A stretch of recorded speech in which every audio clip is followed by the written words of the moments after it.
Hey, whoa. Oh, yo, yo, yo, yo, yo. Oh, yo.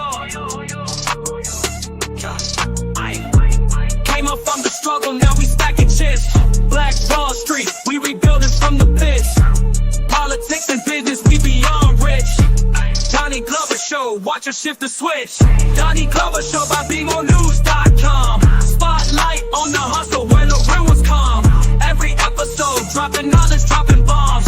Donnie Glover Show by BMOnews.com. Talking black excellence, ain't no exclusivity. History in making, reclaiming our divinity. Break by break, rebuilding our community. Donnie Glover Show, celebrate unity. Donnie Glover Show by BMOnews.com. Spotlight on the hustle where the real ones come. Every episode, dropping knowledge, dropping bombs. Donnie Glover Show by BMOnews.com. From the boardroom to the streets, we making waves. Business minds grinding, new paths paved. Politicians listen, they know we are brave. Black Wall Street dreams rising from the grave. Donnie Glover Show by BMOnews.com. Spotlight on the hustle where the real ones come. Every episode, dropping knowledge, dropping bombs. Donnie Glover Show by BMOnews.com. Oh, yo. Oh, yo. Oh, yo, yo, yo.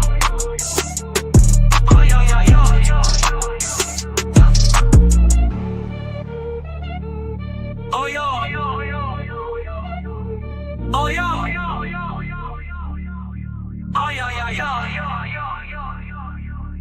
From the boardroom to the streets, we making waves. Business minds grinding, new paths paved. Politicians listen, they know we the brave. Black Wall Street dreams rising from the grave. Donnie Glover Show by BMOnews.com. Spotlight on the hustle where the real ones come. Every episode, dropping knowledge, dropping bombs. Donnie Glover Show by BMOnews.com.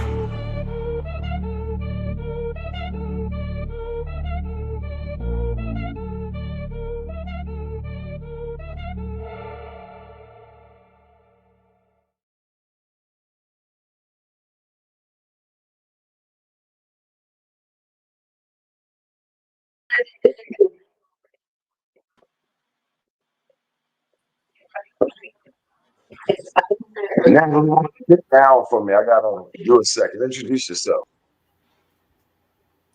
Hey, how you guys doing? My name is Hannibal James. I'm a native from Detroit, Michigan. I'm a family genealogist. I'm here to share what I know. I'm Natalie Pierre-Louis. I am a business and trademark attorney. I am here to learn. I was here last week. I wasn't necessarily aware of the expertise of the audience, so I'm here to learn a little bit more about this topic. Okay. Well, I'm Horace Lee IV,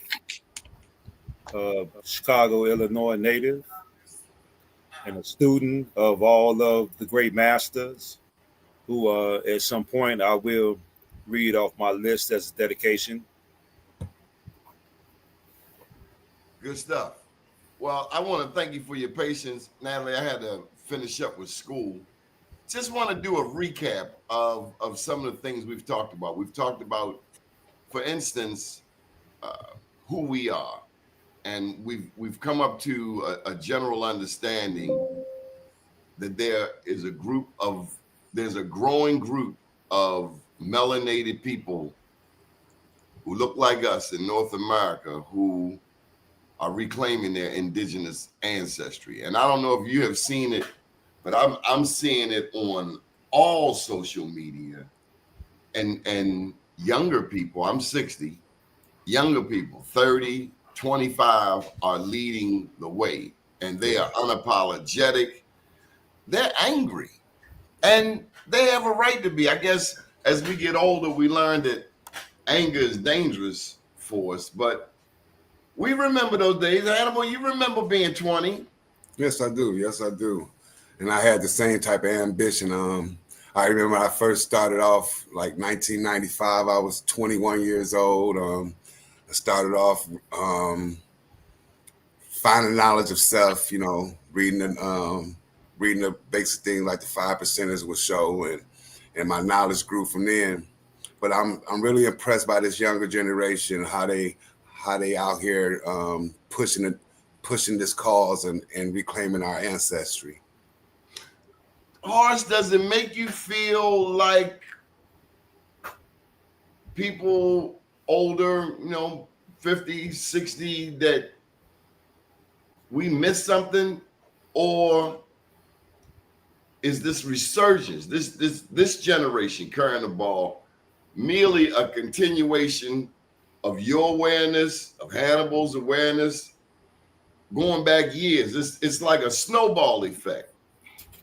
Well, to piggyback off your first statement about the anger, the Bible says that oppression will make a wise man mad.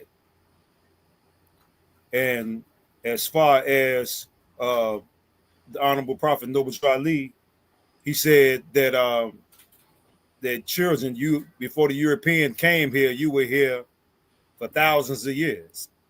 So it was going to come a time when we woke up to our placement on this planet, because we have been under a spell, what they call the ghost spell or the gospel. So we have been under that spell for a while, but according to some speakers that I've been checking out here lately, that spell has been broken. So I'm extremely proud of the youth, because they're the future. Mr. Wells, I just hit you with the link. So let me say this.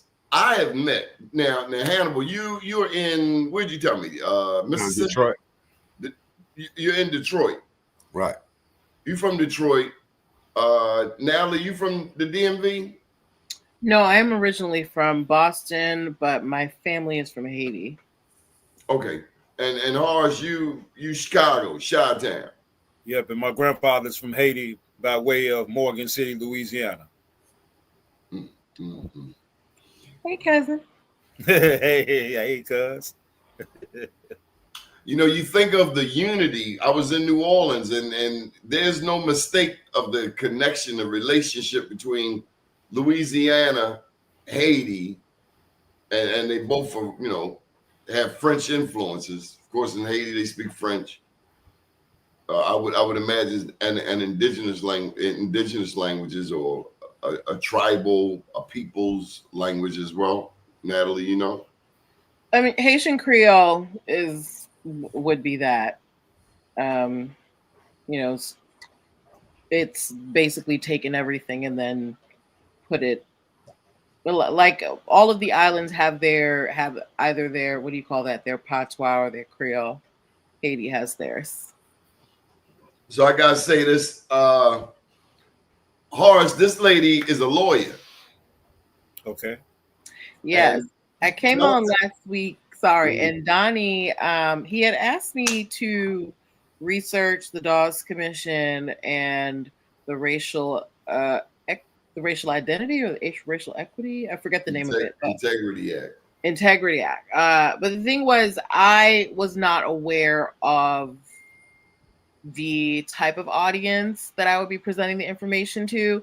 So, the information, all I can have is the information I have access to. So I realized that the information I have wasn't necessarily accurate from their point of view. And of course, it's very sanitized and whitewashed due to the sources. So I just wanted to come back and maybe, learn a few things, get some clarity, and see maybe where, the mainstream legal systems, convert and divert and learn about, tribal law and its evolution through these different things. And my dog Toby is here to learn as well. Hey Toby. Well, that's just a natural confirmation that what you're talking about is facts. Mm-hmm. Stop it. I'm not sure I understand, but I think he's saying the French are nasty.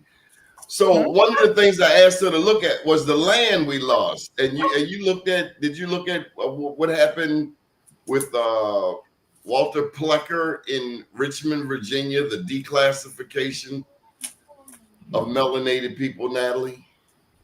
I briefly ran over it, but again, what I have realized is that this space right here is one that I can learn from. I don't have any expertise in, tribal history or anything. So the things that I'm finding, yes, I'm not to say that they're wrong, but I really came here to get it from people who have, real world experience, who this is their history, and they can tell it from a perspective that I might not find in my resources. Okay, come on with it, Horace. You'll make a presentation. You got some slides for us? Well, I was trying to pull them up over here on this other laptop, but I just had just put together a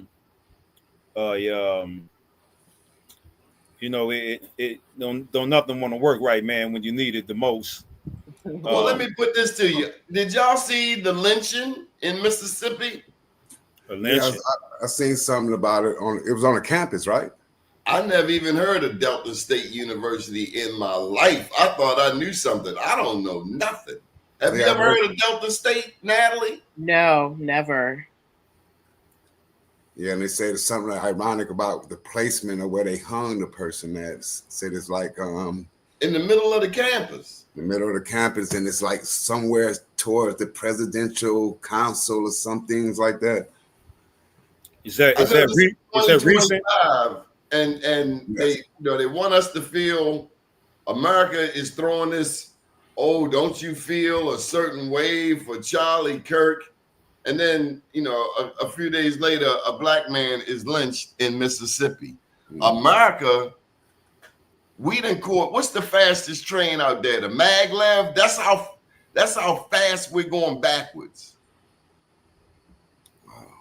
Well, I want to say that their last attempts, Brother Williams, their last attempts at pushing us to a physical war with them is what they're hoping for, because, like I said on the first show, we have magical powers. We don't have to fight a physical war. We can go into the spirit realm and crush them, and it doesn't take 30 million people to do it. And so they're literally trying to get us to feel a certain way, because our energies start transferring into the planet, and with that, they're sitting somewhere trying to harness our energy, man, because we are dealing with vampires. And the movie, or what's that movie, Census, is the prime example, man. We don't have to get emotional with them, because we're the ocean and they're only a cup of water. So you were telling us in previous shows about the pyramids, the mound pyramids. Now, Natalie, here's a question for you. Who has more pyramids, Africa or the Americas? I think we talked about this last week, and I want to say it was the Americas. We came to the conclusion that it was the Americas. By far. Come on with it, Horace. Okay, and Horace will tell you that trash is disconnecting us from the pyramids, from the land, from the universe. What trash is actually bound in our ancestors, and it's also like the pyramid that's in Conley, Georgia, with the tarp on it. They're preventing the information that's coming down from the sun as well as the solar system, because we are literally physically connected to these pyramids, because we have the same DNA or earth substance that these pyramids hold. So some of that dirt that you see in the bathtub is that dirt that you see outside, is that dirt that those pyramids consist of. So we have a hell of a connection to it, and we are the only people with the connection to it. So while this government is giving us these false promises, they're constantly destroying our energy resources through these pyramids. And I'm actually got one pulled up here in Petersburg, Virginia. Can I interject real quick? And Natalie was talking about Walter Plecker. Are you guys familiar with the Loving case in Virginia? Come on with it. So it was a case where it was a quote unquote African American woman who married a white man. And you guys can Google this. It's called the Loving case. And she was Native American, this person here. So this was like, I believe, the epicenter of Walter Plecker making his decision, because it was a lot of people that was living in Virginia, quote unquote, the free people of color that were indigenous. And it was record of these people because their mothers were free back to the 1660s, 1663, when you got these laws, when they made everyone slave that descends from the mother. If the mother was a slave, you was a slave. So if you had someone free, their mother was free. You get what I mean? So this is the Loving case that I'm talking about. So when you get into Virginia, I'm connected with a group of Native Americans called the Nansman tribe there in Virginia, Nansemond. They right outside of Richmond, Virginia. A lot of us that got ancestry in Virginia, we will connect to either this tribe or Chris Brown's tribe, the Pamunkey tribe up in Maryland. So this is like, when we talk about this the part of the Powhatan Confederacy. So this is how you can get back to there. So reading this case, you would get an idea of the surnames.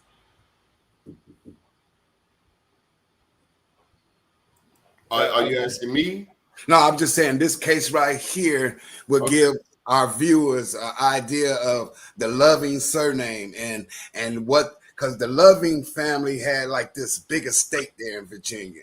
And it was a whole bunch of them living in a house, and quote unquote, these Europeans came here and bamboozled these folks and like demolished certain parts of the family and inserted themselves into the dynasty. This is where you get these $5 or white Native Americans.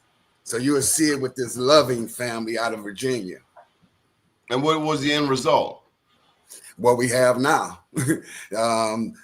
$5 Native American. Let me read you the overview. The Loving case refers to Loving versus Virginia, a landmark 1967 U.S. Supreme Court decision that struck down state laws prohibiting interracial marriage, also known as anti-miscegenation laws. The case involved Richard and Mildred Loving, an interracial couple from Virginia who were arrested for violating the state's marriage law and successfully challenged it. The court unanimously ruled that the Virginia law violated the 14th Amendment, establishing the freedom to marry a person of another race as a fundamental civil right and invalidating similar laws in 15 other states. While we're on that, I just want to bring up a comment that was made earlier to me. And I was watching some social media. I'm guilty. And it talked about the 3/5 of a human being, going back to who we are in this country, how we were looked at. And what the author was saying, the person talking was saying, they said only a savage would feed black babies to alligators. Only a savage would give people blankets with smallpox. Only a savage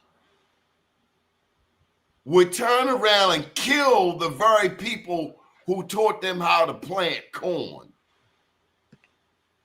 Only a savage would lynch a pregnant mother. Only a savage would own another human being. And all this time in this country, you know, it's like we've had to fight to prove we are human. No.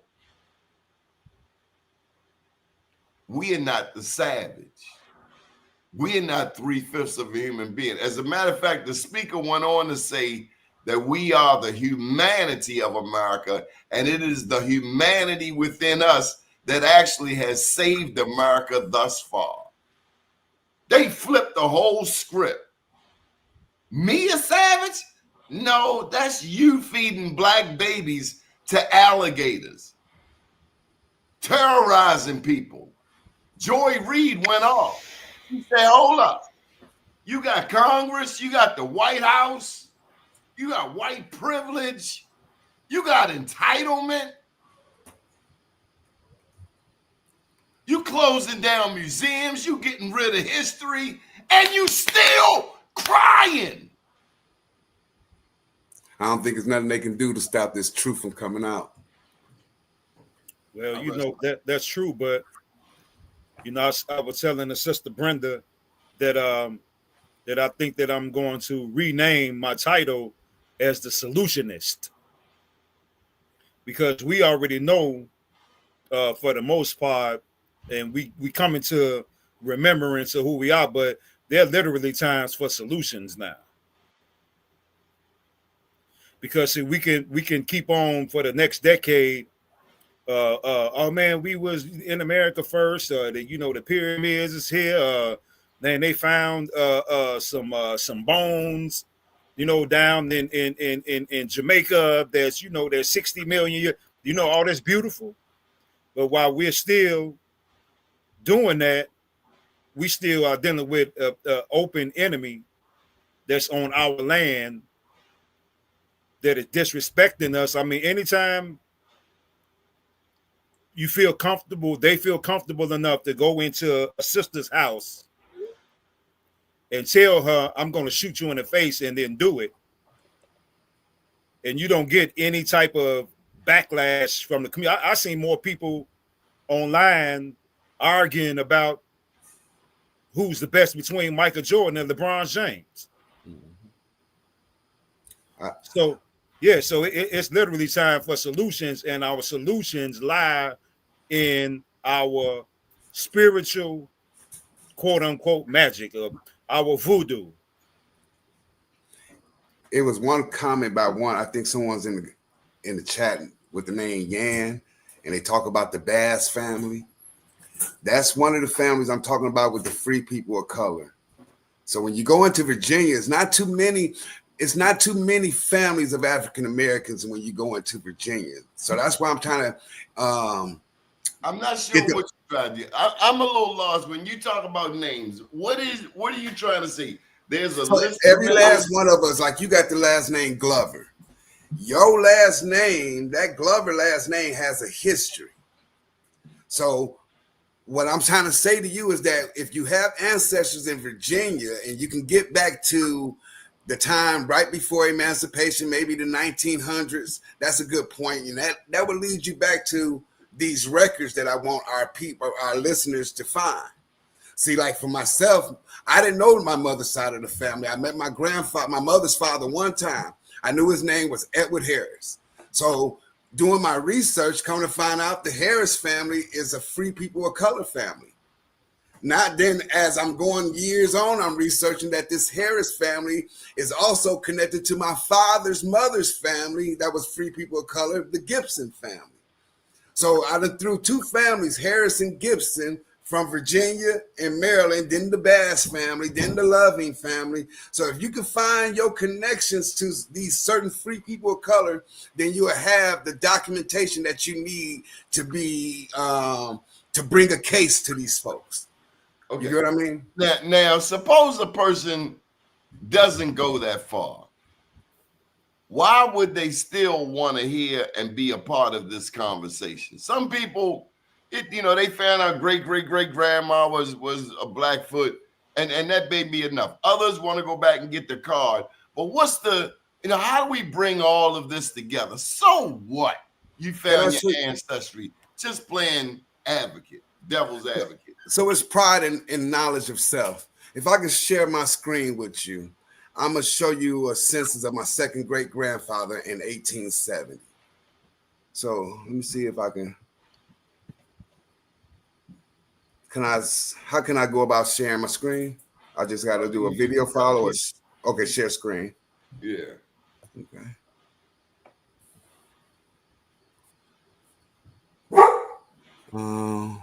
Samoan, I'm gonna ask you to be respectful because we about to bump you, bruh.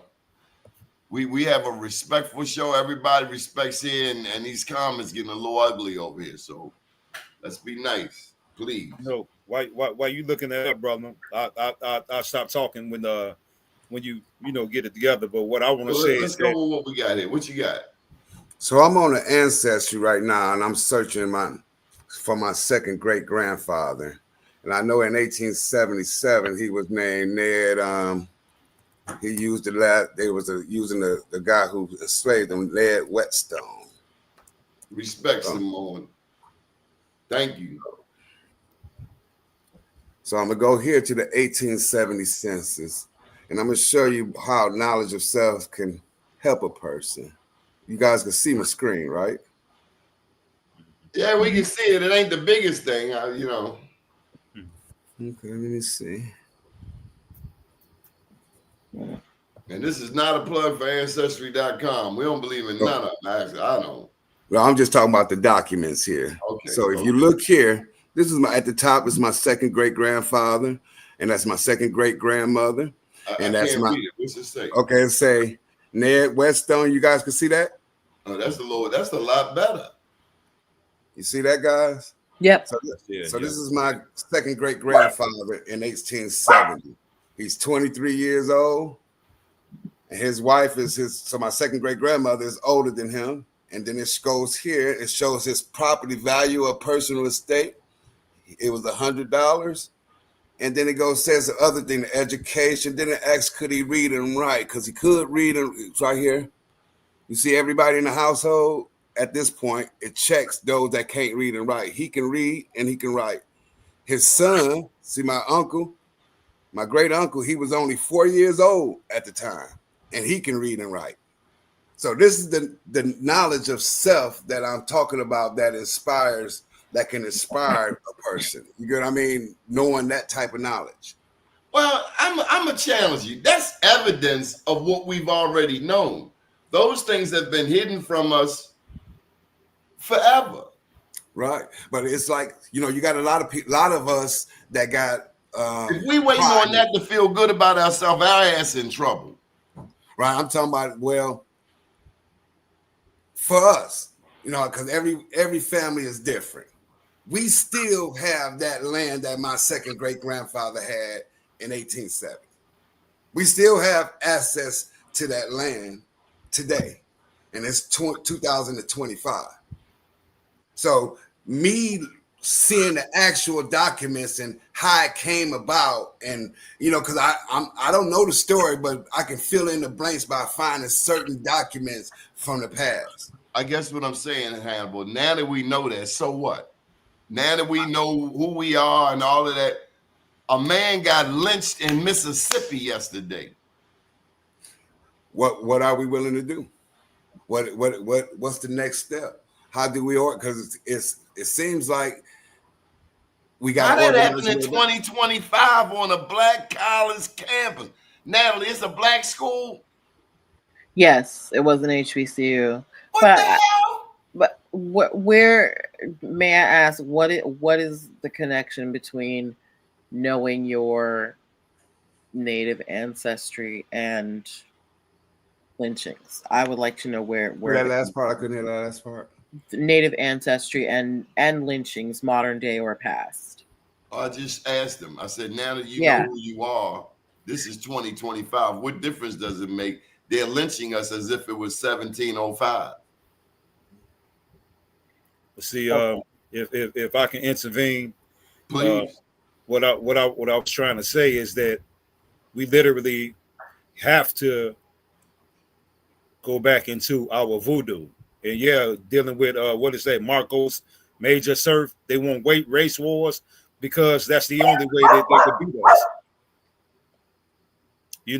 And even though they probably couldn't beat us if we were to take it to that physical level, but we don't have to do that. We have literal magical powers. When we watch these Marvel comic Supermans, these Alibabas flying on carpets and all this old magical stuff, they're showing us our powers in our face.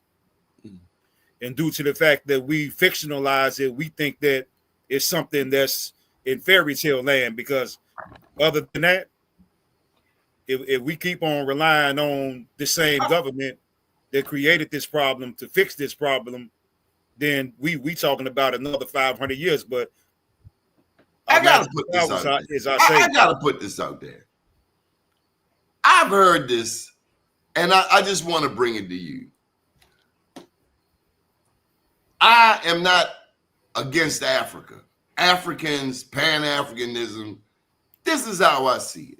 And I want to share with Samoan, and anybody else. Okay, I get it. You ain't got nothing to do with Africa. I got that part. I got that part that you don't feel no relationship whatsoever with Africa. I got that. But I got to ask you something. If the dude that's over there who stuck up Africa is the same dude that's over here sticking you up, don't it make common sense to like, woody woo? Am I missing something? Because this is a world. It's a global world. Can we afford to have a purely North American mentality in a global setting? I mean, isn't that a bit archaic? But wasn't that what at least last week I felt that was kind of the argument that was being made? And I don't made. agree with it. Damn it, I want to be connected to my people all over the planet, not just on Turtle Island. I got a passport. There are black people all over the world. So this mentality, I want nothing to do with other black people, wherever they are, I'm not getting that. Can somebody explain it to me? Well, see, I think that what a lot of the people argument here is that you got all of these people that look like us, that come from all parts of the planet, and they mimic our swag, our culture. They love everything about us, but at the same time, they try to defame our characters because of whatever, whether or not they have been coerced into thinking like that by the government, or they see a guy walking down the street with his pants down to his kneecaps. And then they get these stereotypical ideas in their brain. So I think that that's where the disconnection comes in at. But I got people from Africa, in Africa, and like, look at Ibrahim Traore. Man, that's my man. PLO Lumumba is my man. Dr. Arakana, Julius Malema. I love those people. So they got this thing right here. They say we have to do it for ourselves. Yeah. So many lies. We didn't help the whole world. Now we got to help ourselves. I'm saying, are we international? I thought I was a citizen of the world. You're organic. Is my whole existence tied purely to North America? No. Is that to say I can't move to Mexico, to Russia if I felt that goofy? Well, see, we do have people on this planet that hate us for whatever reason. They hate us, and I think that the government has made them hate us because we're the only people. Like Muhammad Ali said, he said that he tried to go into a restaurant, and the dude, the white person, denied him entrance into the restaurant, but he let the African guy in and said that, oh, he's not one of them.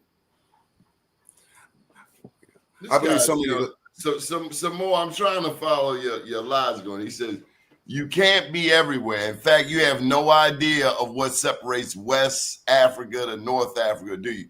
So see, this is why we get ready to bump you some more, because rather than be helpful, you want to come with the mindset that I know something that you don't know, and nobody that we can't.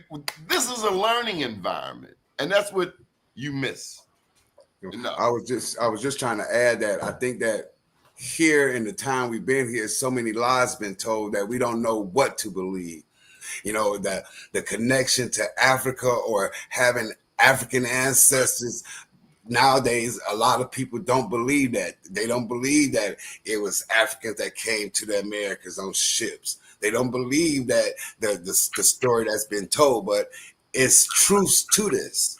It's not straightforward as people think. You know, and that's why I'm a proponent on knowing where you come from, so you can actually find the document. So you won't be making no conjectures or making a conjecture on a collective when you can actually pinpoint your people. You know. I mean, it's a beautiful thing, man. You know, to know that, but I think that the overall overstanding is that we are organic to the planet, and like the sister was saying, dealing with the biblical references of Hebrew Israelites and Judah, it's a bloodline, a blood type, and that blood type is that blood type is the vibranium of the planet. Right, and it's like with the surnames. That's what I agree with you totally, and then that surnames will connect, I believe, to them bloodlines. You will have some information about these bloodlines because it is power in last names, like the last name Lewis, the last name Stewart. These are your whether you're black or you're royal, because King James was a steward. You know what I'm saying? And he had a black mama, and she was a steward. So if you have African Americans with the name Stewart, you get what I mean? They got them connections there. So this is I go back. Know yourself.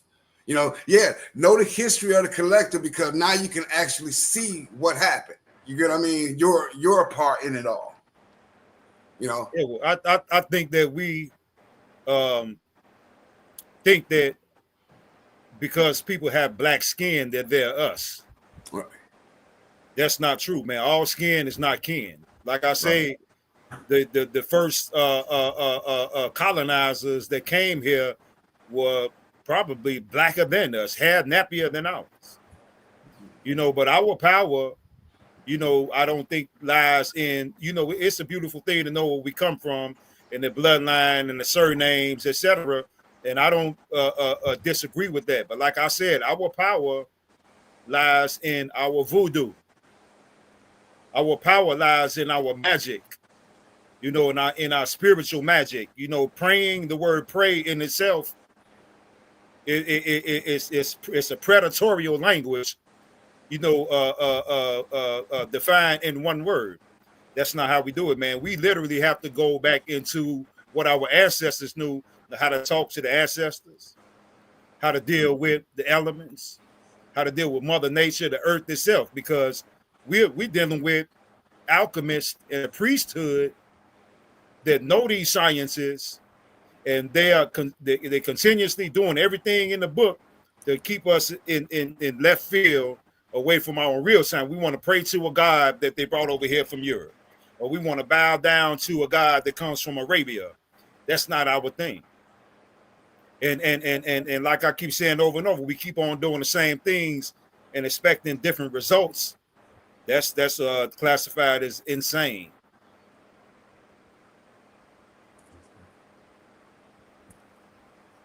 I see. Okay, I understand. Yeah, we gotta get back into our magic, and that's where it says that we battle not against flesh and blood, but against spiritual wickedness and principalities in high places. See, we can step into that dimension because we have the molecular makeup and DNA, as well as the stardust, to go into those dimensions. But we have to start here, and we got to do it now, man. So because with this grand awakening that's taking place right now, man, they're about to try every trick in the book. How can let me just welcome Mr. Wells to the show. Mr. Wells, introduce yourself. Hi, how are you all doing? How you doing, brother? Yeah, Wells Jones. One of the things that Oh, come on, Wells. Tell him where you at. Tell him where you oh, at. I'm in Hawaii. My man. Maui, yeah. Right. One of the things that I noticed someone had mentioned Sinners, the movie. And there was one scene, many scenes, but one scene in there that really, I think, addresses this question. And that is that when he was acquiring the juke joint, the guy, the Klansman, ultimately, who was selling him the property. He said, are y'all brothers? They're now cousins. He said, are you brothers? And then he said, no, we just cousins. Hmm. Right? So I've been gifted to be able to travel around the world and this, that, and the other. Mm. And the only place where I've been that the people look like us, okay, is Africa. Okay.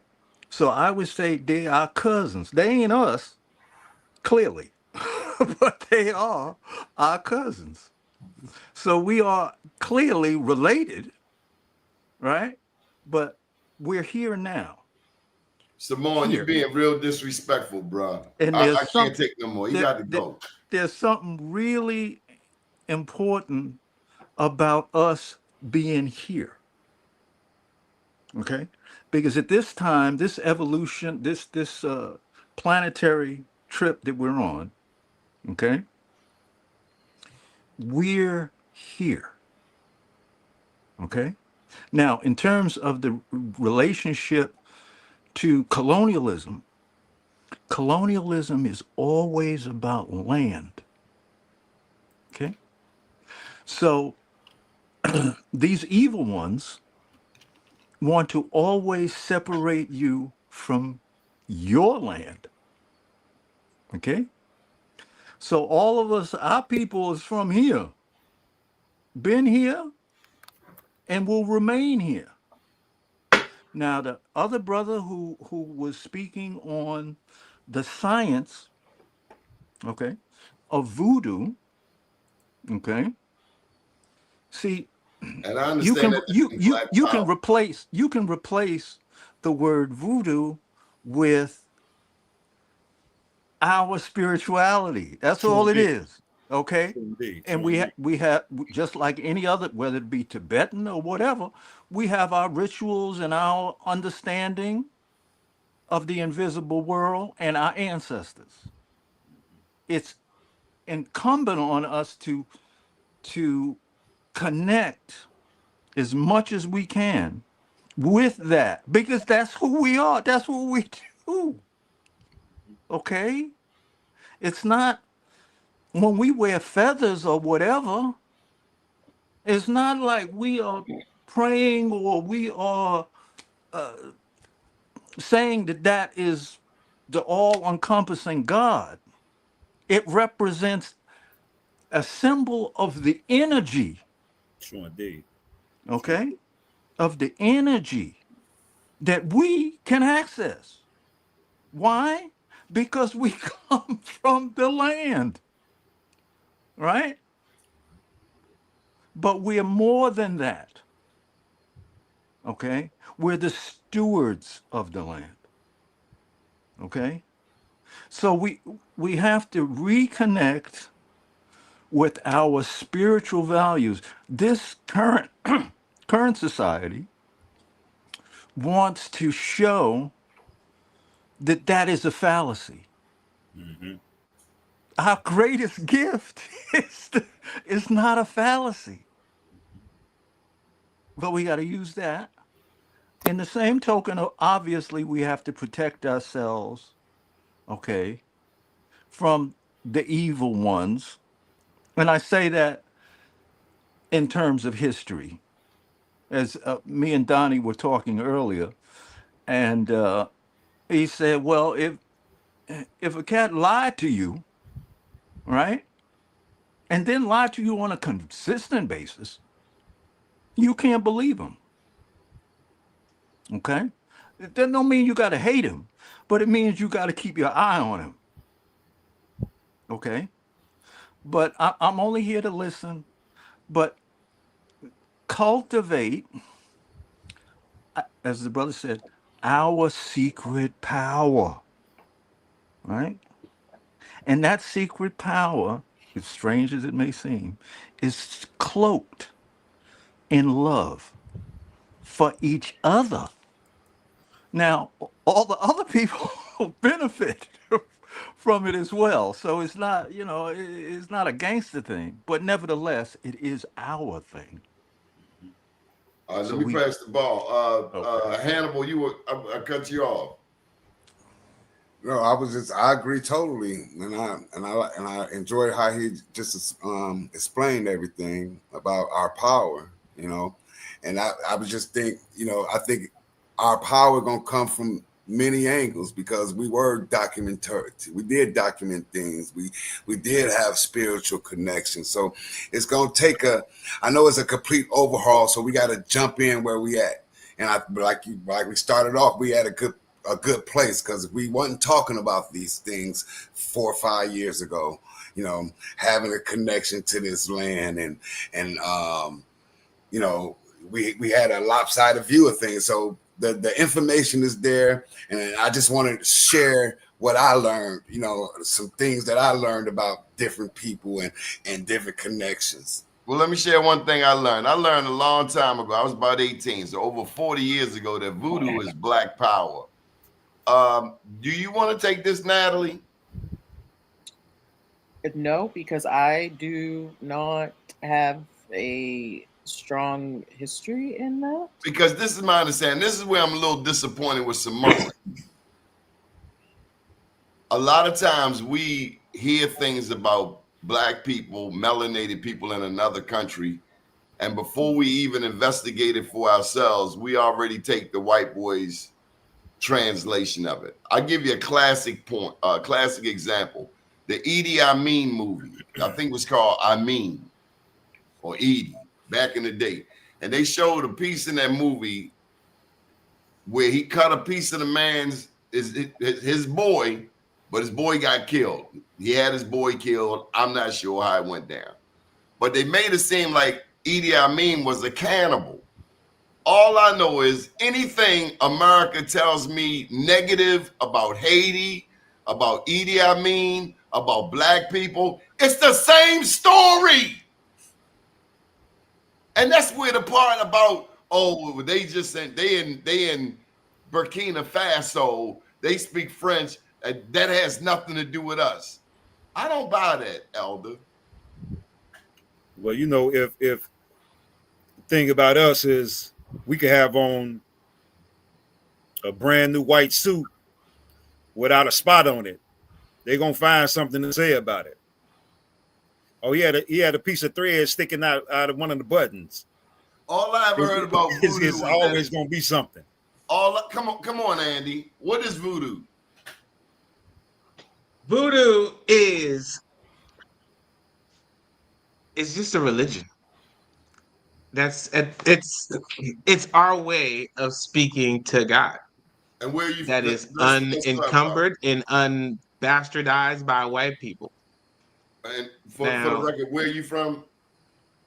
Oh, I'm Haitian. I was born in New York, but I was raised in Haiti. I came back here when I was 12 years old. So all of my upbringing is Haitian. And so when it comes down to it, yeah, sure, you have your Protestant households, your Catholic households, your Haitian household, your Voodoo households, and it's the root of a lot of the families. Take it, And Dad. the Come on, thing is, I'm done. I'm the done with it, Natalie. Europeans, one of I'm the done with him. one of the main ways they use to divide and control and conquer is to use their religion. They would that's why when you see in Voodoo, you'll see a lot of Catholic idols and whatnot, but that's not what they represent because within every religion, the idol, the physical object, doesn't mean much. Where does this It's guy what it come from? represents. Christianity is not a European conception. No one here said that. Is this guy watching this show? I'm I sorry. don't know why he's not jumping on here. You're talking. You got a lot to say in the comments. Well, I think that the brother Andy, and I appreciate what you're saying, man. Absolutely. Whoever took it the wrong way. Haiti in bad shape. Look, let me just get this one point, and I'll shut them. Haiti in bad shape because they kicked Napoleon's hind parts, kicked him out, and they've been paying restitution and child support ever since. End the story. Hillary Clinton's a 100%. thief. She went down there and pimped them. Bill Clinton pimped them. Everybody go down there. Everything you ever hear is going to be bad about Haiti. Why? Because of Toussaint Louverture, Jean-Jacques Dessalines, and Henry Christophe and a Jamaican man, Bukiman, who orchestrated the only successful slave insurrection in the Western Hemisphere. Thank you. Yeah, and I with would that, say I this. want to say, shout out the barbecue. You know, and so just to piggyback on your statement, brother, I think that somebody misunderstood when you used the word religion, but I understood that you was meaning it in the sense of a way of life. You just use the word religion in layman's terms. See, so we could say voodoo, hoodoo, you know, Santeria, you know, Yoruba, you know, they're just names, but the practices have the nucleus of us touching bases with the ancestors and the elements and the powers within ourselves. I'm gonna say something. I'm gonna sit back, and I want to say something. I know a lot of people hear me speak on Noble Drew Ali a lot, and there's a reason for that. And but I use him because he was profitable to us as a people here on this land. But I'm not a Moor, nor am I in the Moor Science Temple of America. But he said that we gave up our birthrights here to gratify our lower selves.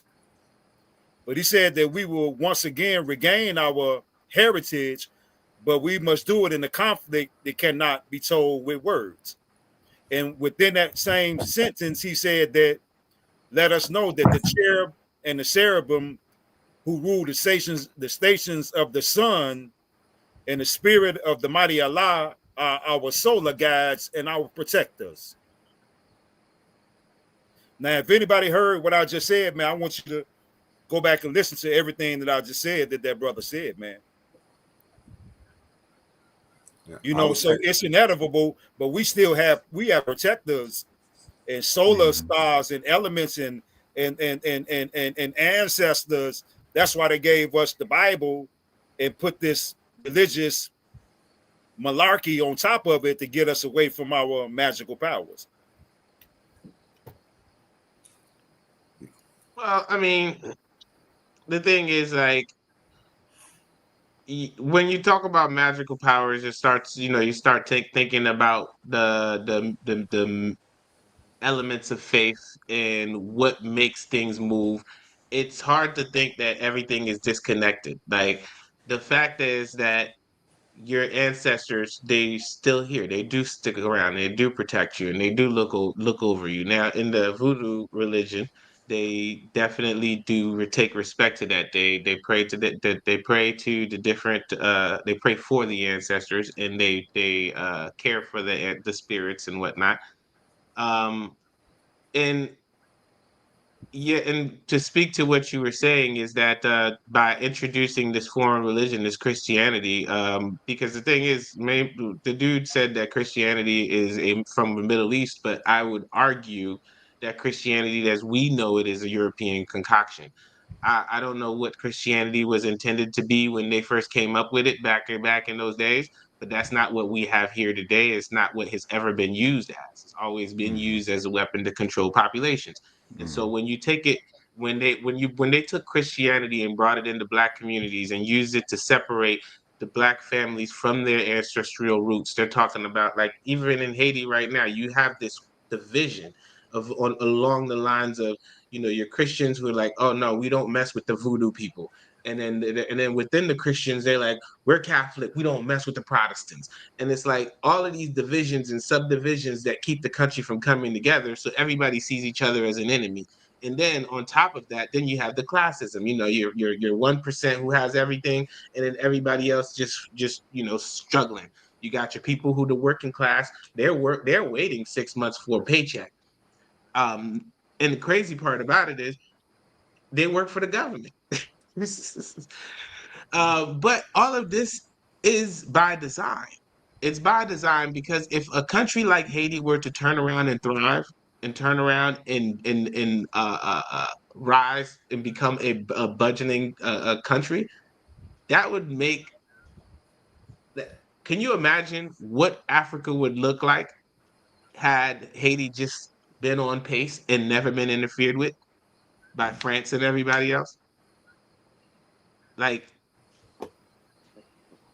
there would be no like, the thing is, it's a matter of creating an example. It's a matter of giving people that argument, that what was that one dude that said, oh well, look at the way Haiti is now. Yes, they would never be able to say that without white interference. If it wasn't for constant, consistent white and foreign interference in the Haiti's progress, nobody would ever be able to say, well, look at Haiti, look at the state that they're in, because we'd be doing great. And then we'd be an example. And then other African nations would be like, you know what? We're gonna kill it. We're gonna get rid of all the white people. I mean, well, there's only one people on the planet who is not indigenous to anywhere. Mm-hmm. And we well aware who, but hey, I want to show you if anybody I guess you can't see it, but no, you can't see it, man. You got to turn your background off if you want us to see. Is that what it is? Well, no, I share it. I put it up on my screen, but that's my grandfather, and my uncle, man, the Haitian. You know, you might, hey, man, I think y'all two might be my cousins, man. Who knows? It's a small country. I know, man. I know. I think we all got, I even myself got Haitian ancestry. One of my great grandmothers came from Haiti into Louisiana. So, yeah, I think the last name is Pierre, something like that. So that's from the DNA. I got a list of like I'm going back surnames. I'll keep repeating it. So I got an idea of these certain families and these certain locations that I quote unquote supposed to be kin to, and I think it's an awareness of the collective experience of us, because it's not just one story. Tonight we just spoke of Native Indigenous groups up in North America, and now we talked about our connections to Haiti. So this conversation is needed, because it's a lot of information to cover. It's a lot of reconciliations that needs to be made. You know what I mean? So I'm gonna pass it to someone else to elaborate at it. So how do we take this ambition that this young generation is showing us as the elders, and how can we take this information of knowledge that we have as the panel, and I see some of the comments of some of the people that's listening, how can we I know it won't be a complete idea, how can we start something? How can we get a movement initiated, where we don't exclude anyone, because it is mechanisms in place to separate us. Mr. Wells? Well, what you think, Mr. The thing Wells? is, Go ahead, brother. when it comes down to how do I say this without seeming very critical? There's this weird disconnect between our elders and our younger generation, where the elders just either don't want to talk to them, or the young people don't want to. Like, there's just the whole walking by each other and just speaking, something as simple as that, is not happening. So there's breakdown in communication within the family tree. Like, there's more arguments when families are together and they're, fellowshipping. They're not fellowshipping for real. There's more argument than there is passing down of knowledge or anything. There's more critiquing and being critical of each other. And the thing is, families have the tendency to be critical of us. That's how we sharpen the blades. But this younger generation is a lot more sensitive. And so the critique, even with the good intentions, is it's falling on deaf ears, because it's being felt more than heard. If that makes sense. Everybody's thinking with their feelings now. And so the question is, like, how do we put that one back, Natalie? repair a good one some long the time. fractures within the family unit, the vertical alignment? What's that vertical communication with the grandkids coming up to the grandparents? Like, how do we rebuild that communication bond? With Because the kids, respect, they affect their Andy. ecosystems. With respect. Respect. I That's it. think that the materialism is the major distraction. Yes, but the Because thing is, there's gonna be distractions. Nothing good comes easy. What we're trying to do is we're trying to repair Yeah, yeah. out. We're trying to No, repair damage being done consistently by no, society. go back, Natalie. Go back, Natalie. This one right here. The last one you had up, Natalie. No, Natalie. What was the subject matter? So we just gotta. We keep getting divided. And somebody, she put up something about the younger people. They feel separated from the elders. They need the wisdom. Okay, so I don't know. That's why I went to Mr. Wells. You're the elder. Now I grew up after school in elementary school, second, third grade. I had to go to grandma's house Mhm. every Monday at 4 p.m. Mr. James came knocking on the door. I Yeah. nicknamed him the praying man because Mr. James came every Monday at 4 o'clock to grandma's house, interrupting me watching Captain Chesapeake. That was a little kiddie after school show. Ahoy, crew members. And look, he prayed every Monday, and he prayed for about an hour and a half. It was the longest time ever. I hated to go to it, but one day I went down his house to catch his grandson, went up the stairs, and there Mr. James was praying. So when I hear this thing right here about we got to be more sensitive to the young people, I'm not from that mob. Because the elders weren't trying to baby us. They were trying to help us grow our wings nice and strong so that we could leave the nest and build our own. This softy stuff, we making them soft. well, The thing is, stop. you know Wait a what, minute Danny? though. The thing is, as your positions are very valid, right? But there's a caveat that we're just leaving out is the outside factors that have affected the black family, right? We've lived between your generation and my generation. We've lived through the 90s, where it was like the government. The late 80s, 90s, the government was on speed trying to lock up every black man they could find and throw them under the jail. They had we made him president. He was on board with locking up every black person. That's the generation that we that's what we've lived through, right? And so you think about it like this: your generations before y'all had the good community, and then somewhere along the lines, there's a whole generation that's just removed from the parenting cycle, but they're still kids, right? So there's still children that come right behind that generation, and they're just raising themselves. And then they having kids. And then those kids are having kids. So the thing is, there's like a whole knowledge gap that has been left in your generation that did not make the leap past the 90s. Let me start with a basic piece. Put some damn clothes on. Stop going out in public naked and in pajamas.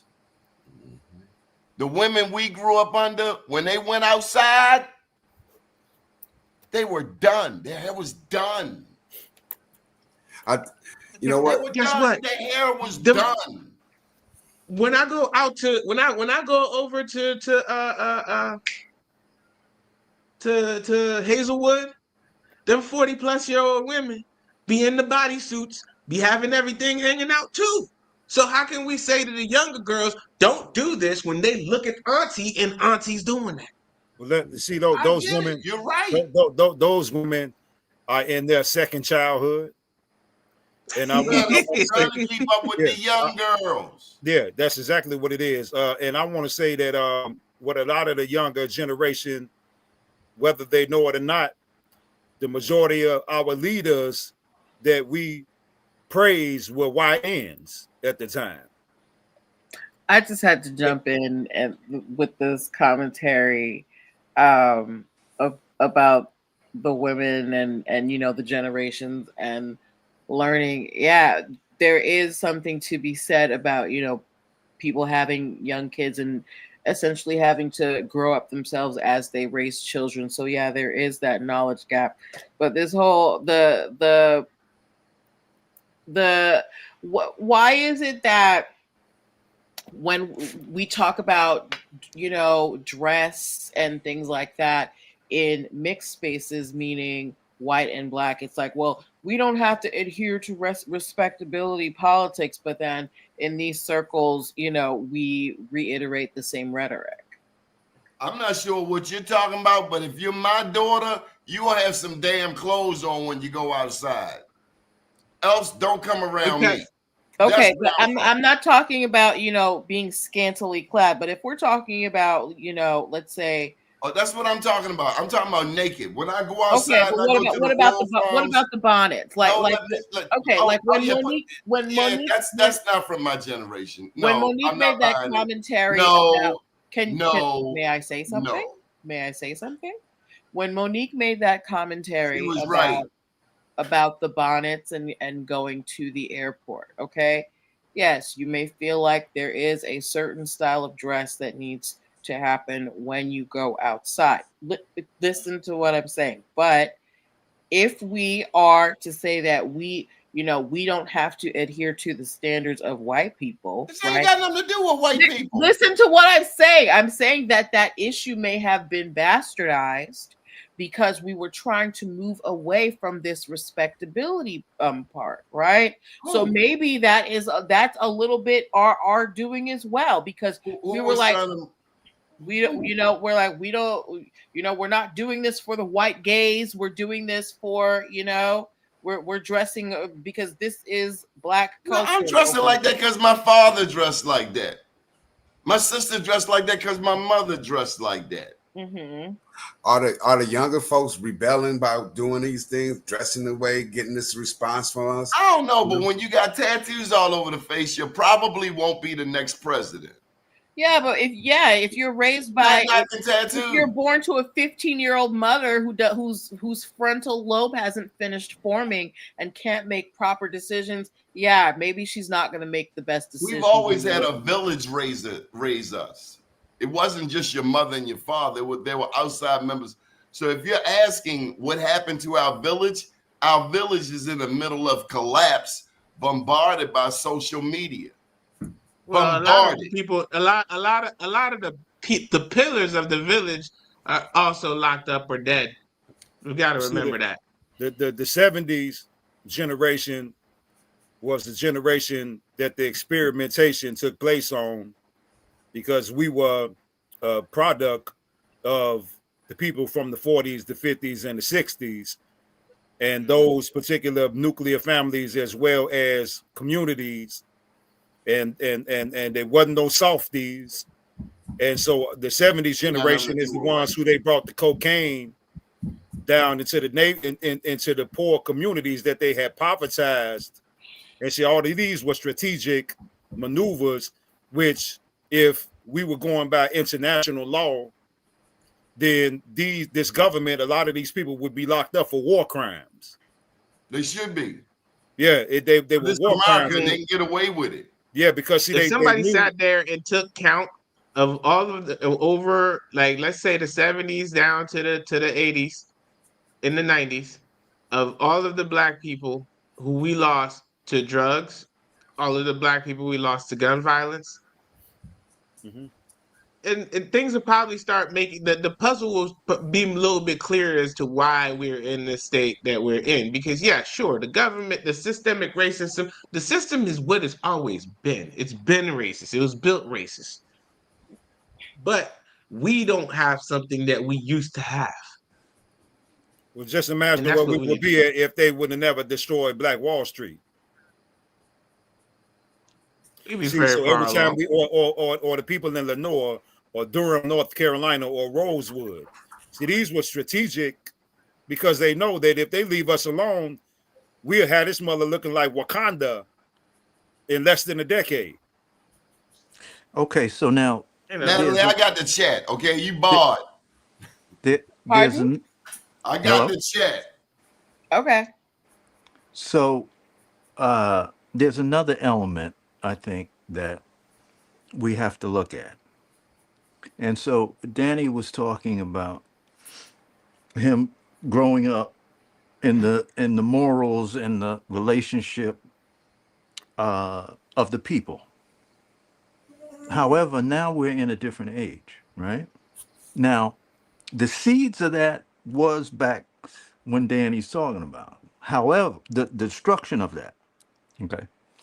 And it's the artificial as opposed to the natural, okay?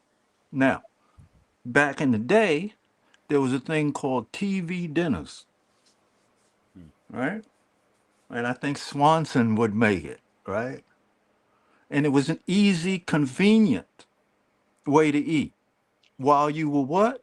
Watching TV. Well, back then there was what? 8 channels, 10 channels?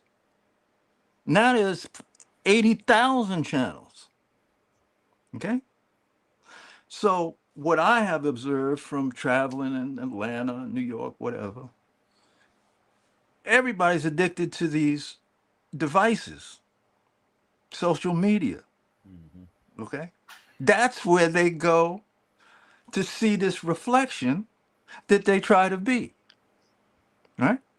And you got people older, 50, 60, they watching it too. Okay? So what I'm saying is the whole thing seems to be quite overwhelming. Right?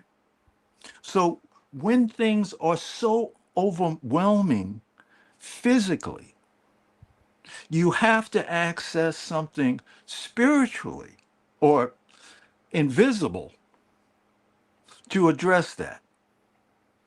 And that's actually, ironically enough, that is our way. That is our way. So we have to spend time to research that.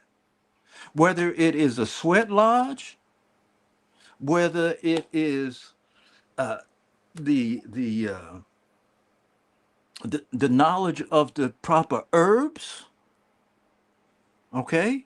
To commute, because we have to be honest. This is an overwhelming situation.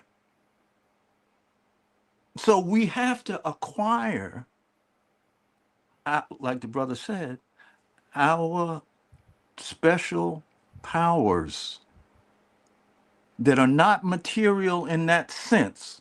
They can bring materials, but the core of it is connecting with the invisible world, which would be what? Where the ancestors are in the first place. Okay? The land, okay? Our connection to the land, that's why what Donnie is doing here, bringing us together, is so important because we got to also get back on the land. Okay? We got to come together, bring our resources together, get the land, okay? And get our spiritual sense back because that's where the real magic is, where we can do something. There is an herb that comes out of Gabon called aboga. Aboga has the qualities to reverse the drug problem. What is it called? People, aboga, How you spell that? ABOGA? or yeah, aboga or ibogaine. Okay, this is a medicine that people who have been strung out on heroin for 50 years take it once or twice and they no longer are addicted to heroin. Okay, once again, from where? Nature, the land. So you have to see that there's an overwhelming vibration to take us into the artificial, but we're natural. We got to get back to that. Okay. Even the Constitution is artificial Constitution as opposed to the organic Correct. Constitution. Correct. And I want to, man, hey brother, I really appreciate your wisdom, what you're saying right now, because it solidifies, my studies over the years as well as my upbringing from my grandfather and my great grandmother. And it's one thing about it. You saying our connection to the land. That is why I'm trying to let the world know that our pyramids here have powers, and they're constantly destroying them. Aside from the ones that they have already destroyed, and how they do it is that if you're driving, you can see them from a distance when they're tall, but when you get up on them, they have blockers, which are trees where you can't see them, or they have them in areas that are restricted where you can't get to them, or they got some type of a factory, or something to that degree to where you can't get up on them. So I just Brother Glover, I just sent him a video the other day. I was in Raleigh, North Carolina, and I was actually able to go on top of one of them. Now, I don't want to be delusional and say the ancestors were speaking while I was filming, but the wind was blowing mighty hard. Mm-hmm. Mm-hmm. And so that's what I meant the other day about a million matriarch march, because we know that the majority of our superpowers comes from the sisters, because that's why they were castrated and put on the back burner, because they were always the ones who held the power on the land. Mm-hmm. So now if we can get that million matriarch march and get these sisters to go to these pyramids, to these mounds, because man, I got them right here. I got one in Petersburg, Virginia. And it's one thing that I noticed, that they have some of them in different states had the same shapes to them, and they shaped like spaceships. I'm gonna share this with you, Brother Glover. When we get offline, I'll email it to you. But we literally, man, have to pay attention of what they're doing to the land, because our connection to these pyramids and to these mounds is astronomical, man. But we're focusing on other things when that land is where our power lies at, and our magic, our voodoo, our Yoruba, whatever you want to call it, our Wicca, what they call pagan, witchcraft. They villainize these words when these are actual words that really describe our powers that we have, and we're not utilizing them, man. And I'm trying my best, man, to bring this to the people and show them where these pyramids are. They're everywhere, brother. And yeah, they're everywhere, man. I mean, I don't mean to sound ghetto, but I am from the wild hundreds. But have you ever been to somebody's house that has roaches, and it's a lot of them? And you might be standing in the same spot, but you best believe if you turn this way, you're gonna step on a roach. There's one crawling right there. That's how the mounds and pyramids are right here in America. I got something for you, cousin. Hold tight.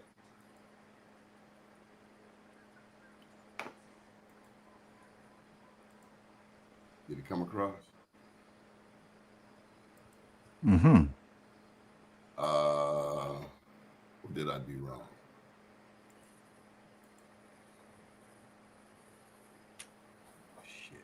And while you trying to unmute that, I also forgot too, Brother Glover. I was brother just like me.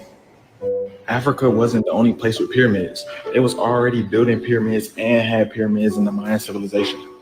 And it had hieroglyphs, more hieroglyphs, more pyramids, more hieroglyphs. What do they look like? What do they look like? What do they look like? Why does this look like the Noah's Ark mythos? If you know, you know. You know how our people put grills in their mouth? They was doing the same thing, fam. Before colonization, the Mesoamerican region was really transporting mad goods. The land was fertile, and it was actually rich in minerals and resources. Who y'all think they really got the Batman concept from? And jade naturally grows on its soil, so that's why all the carvings and jewelry be in jade. And jade is actually a very expensive mineral. Hidden history really be interesting as fuck, and it's crazy that colonizers and conquistadors come into lands and rewrite the whole narrative. Hey, I don't even think I'm supposed to be recording here, but pay attention, it's gonna be quick. A lot of people like to claim that everybody's from Africa, but really, it was indigenous people all over the Americas. Look at the walls and the symbols. Why does brother look just like me? Africa wasn't the only place with pyramids. It was already building pyramids and had pyramids in the Mayan civilization. And it had hieroglyphs. I think I kind of repeated myself there, but you get the drift. Hey, also, people, I want to let the people know too that the majority of the golf courses in America are mounds. They're burial mounds.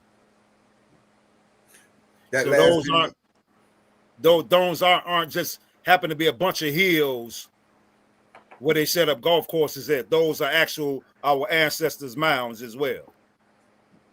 Hey Donnie, that last video you just played, wasn't that what the overall theme of that second Black Panther movie was about?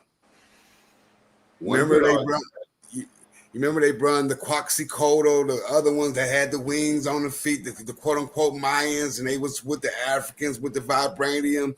I think that's what they was trying to show, the connection between the Mayans and the natives. And in that video, he said one thing that caught my attention. He said the natives was wearing grills. I remember my grandmother calling her father a Geechee, and she said all the Geechees had gold teeth. So, and I know that her ancestors came from Angola, being Gullah Geechee. You know what I mean?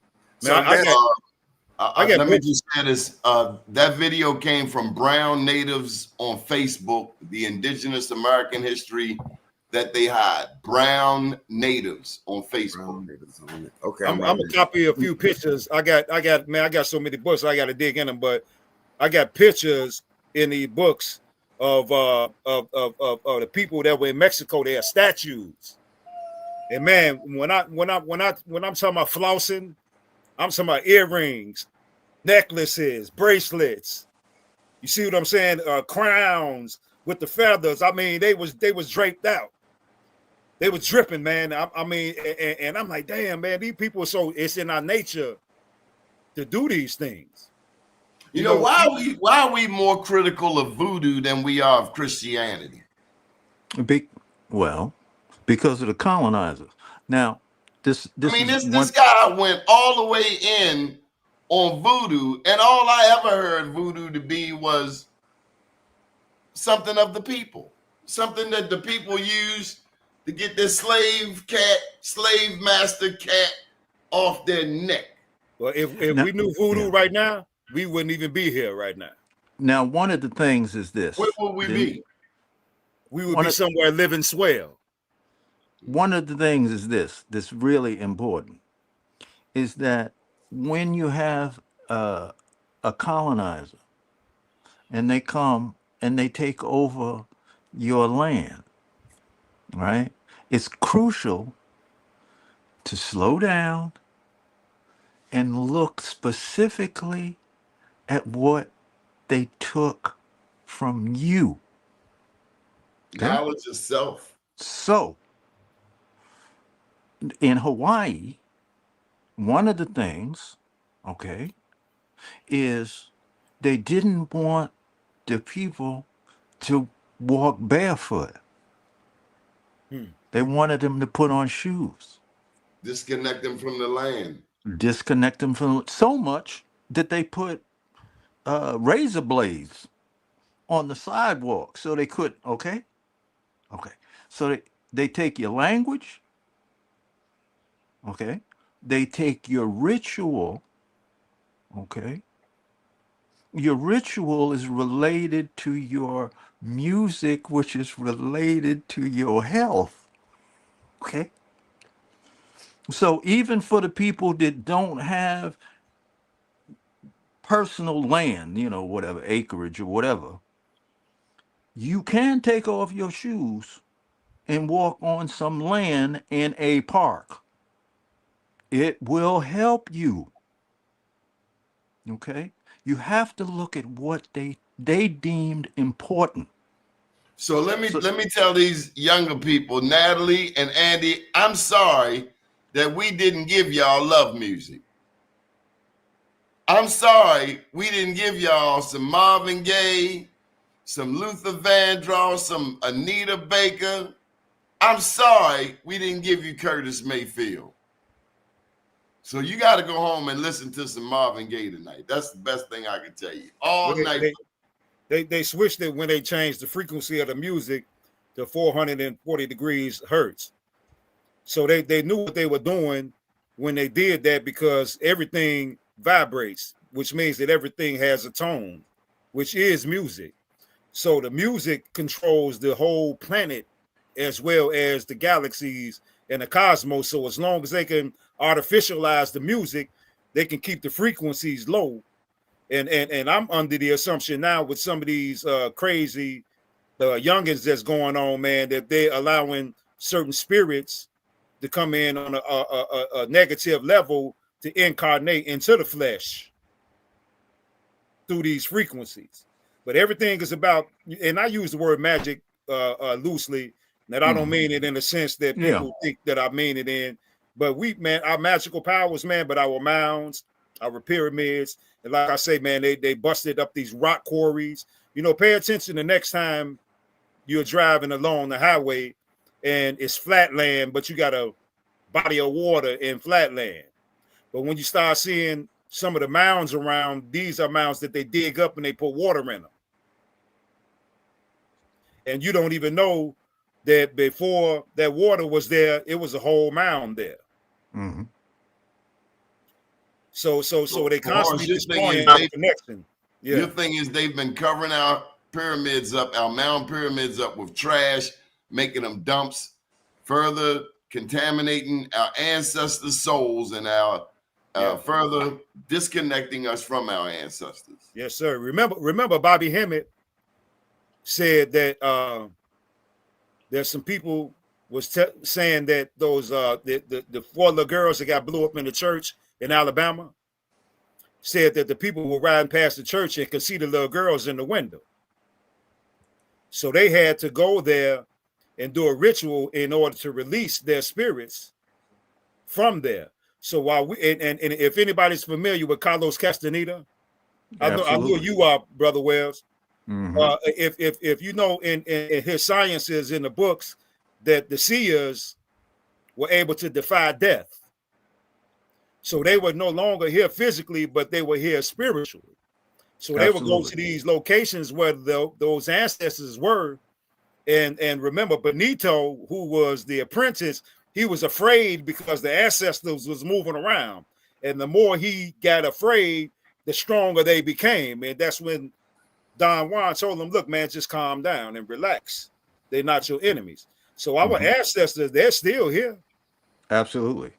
So have any, you know, when I was listening to Brother Wells, he was like, put our feet on the grass. I did that before. I started growing my own garden and just simple as putting plants in 5-gallon buckets in front of the house. Did you walk naked? Did you walk barefoot in the grass? Yes, I did. I was able to notice that the grass is alive, and the grass blades would actually move when you get close to them. If you get on the ground and approach it like this, it would actually move out the way.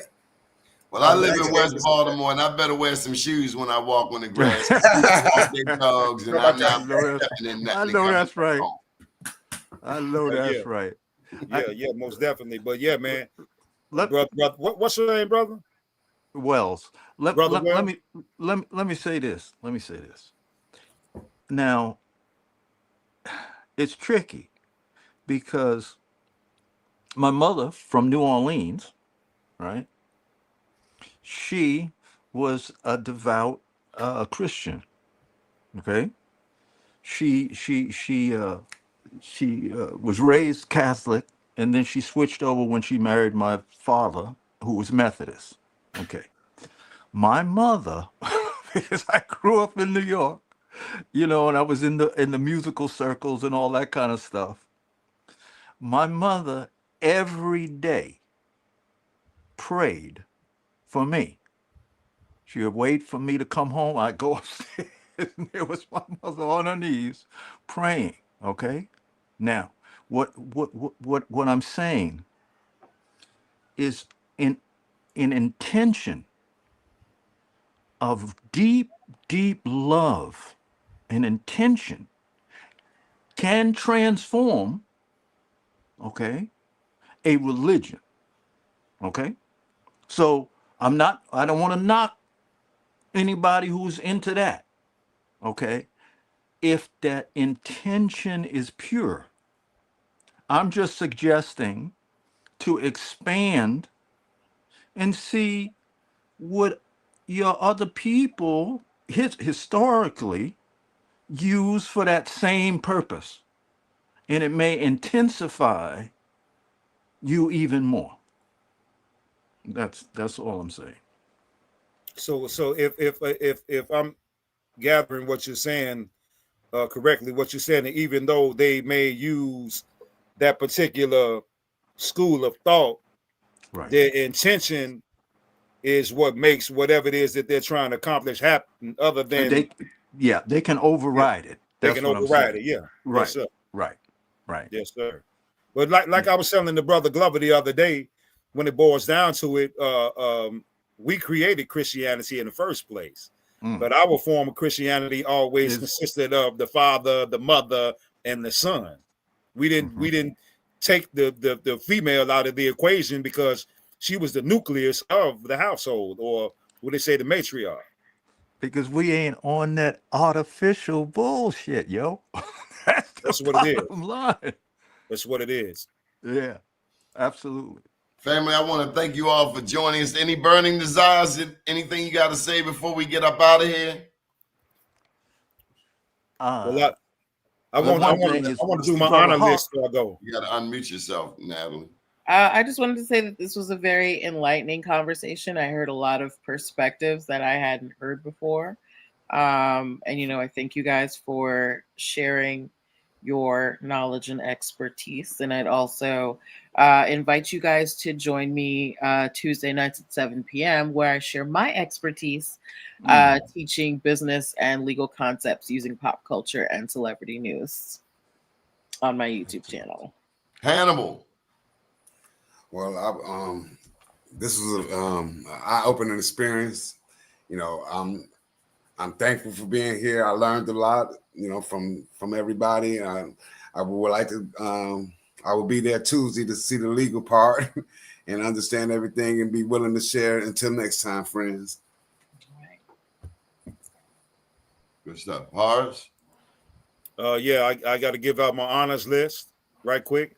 Prophet Noble Ali, Queen Neitha, who defeated 5 invading Europeans in Chicago, Illinois, the most honorable Empress Verdiasi, the honorable Elijah Muhammad, Malcolm X, Dr. Khalid Abdul Muhammad, the Taj Tariq Bey, and Dr. G, the honorable Dr. Claude Anderson, Francis C. Wilson, Dr. Ari Khanna, Sister Sarazad Ali, Chief Warhorse, Mama T, Vicky Dillard, Sister Myra, Dr. Joy DeGru,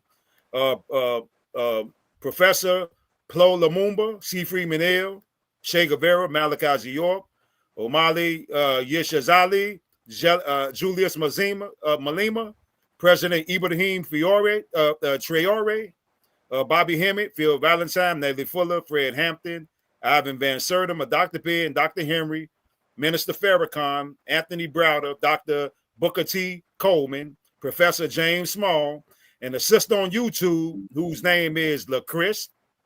Man, she's been doing some amazing work, man. Rod Hayes, Billy Carson, 19 Keys, Dane Calloway, and Karimo Hua.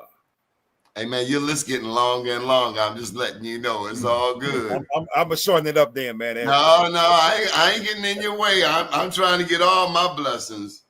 Yes, sir. Yes, sir. Mr. Wells.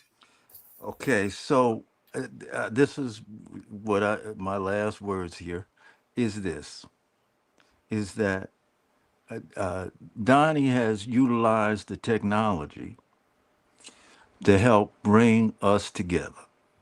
Okay, and I want to tell you all, I love you so much. Love you too, bro. I really, really, really love you so much. And you have all the blessings, all that I can muster up from my line, my people, from Arkansas to New Orleans. You mean a lot, and know that. How are you, Mr. Wells? Really know a lot. 7-0. You really mean a lot. And be touched. Be touched. Be touched. Because you're really special. We all are. Thank you, brother. And the feeling is reciprocated as well. Absolutely. We'll Absolutely. be back Thursday, 8 p.m. Excellent. Hope you Hotel. will join us. Good, good. Much Peace. love and respect. Natalie, thank you for hanging in there, being the only lady on the panel. You held your own. You muted. You muted. You muted. You muted. I said, you know, you guys pivoted a lot, but I'll be ready next time. Don't worry. You know, I'm picking up what you're putting down. I think is she the first sister? No, on this panel she is. Yeah. All right. Well, I will bid you all adieu. Good deal. Good All evening, world. Thank you for joining us. All right. All right, brother.